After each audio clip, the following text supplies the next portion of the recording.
चश्मा है इसका।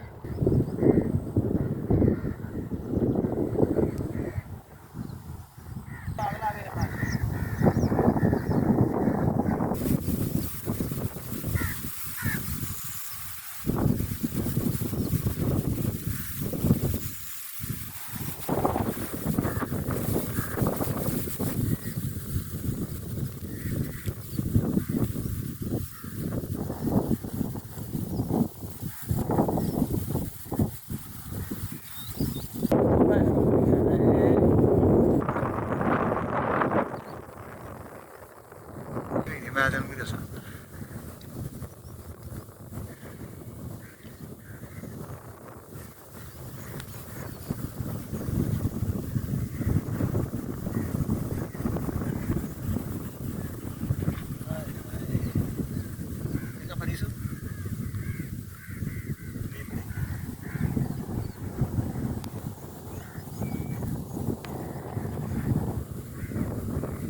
ਫੜ ਕੇ ਲਿਆ ਗਏ।